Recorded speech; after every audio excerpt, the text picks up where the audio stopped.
Going to pot. Soon, CVS, the drugstore, won't sell cigarettes, and the FDA is launching a brand new anti-tobacco campaign. But pot, now legal in a couple of states, as the president has been downplaying the effects of marijuana. Makes you wonder, whatever happened to the war on drugs?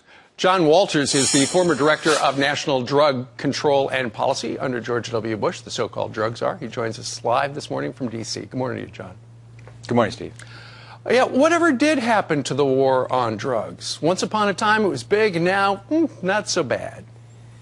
Yeah, well, there's still a lot of people trying to keep kids safe. There are a lot of people getting treated. Unfortunately, some of them die, as we've seen with Mr. Hoffman recently. And there's still a lot of, police and DEA agents and others out there risking their lives. A person that's taken a hike is President Obama. I mean, he and the Attorney General have stopped enforcing the law, not changed the law, not had a discussion about this, just willfully said, well, we don't think this should happen. And unfortunately, we've seen this in our own culture. This is going to cause more people to get sick. And not only with marijuana, but as Mr. Hoffman and President Obama's own discussion of his own use, it doesn't just end with marijuana. When you start with marijuana, you go on to cocaine or heroin and other things. So the drugs are as bad, if not worse than ever, in their potency and the danger.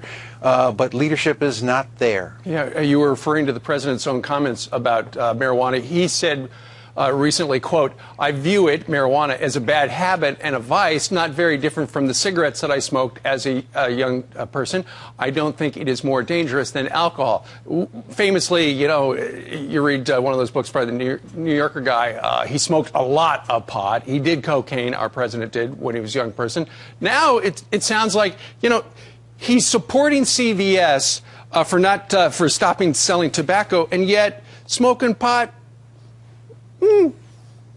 Yeah, I think there's an important issue there you touch on, and it should be emphasized.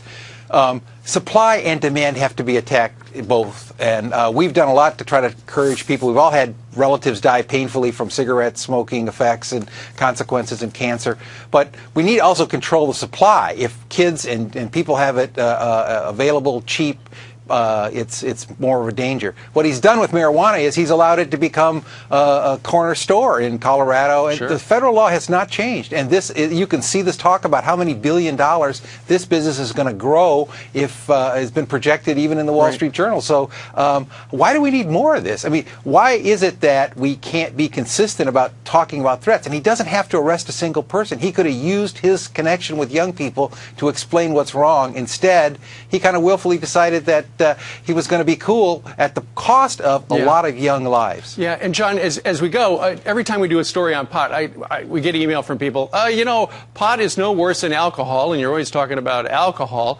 But when you were on last time, the scientific evidence is that pot impacts a young person's IQ. It makes you dumber in the long run.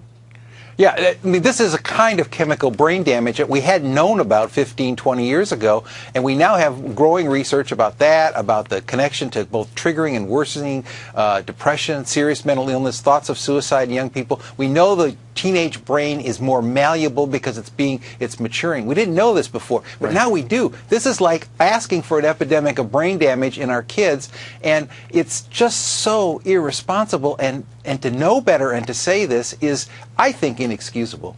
All right, John Walters, once upon a time the drug czar for the United States of America. John, thank you very much for joining us live.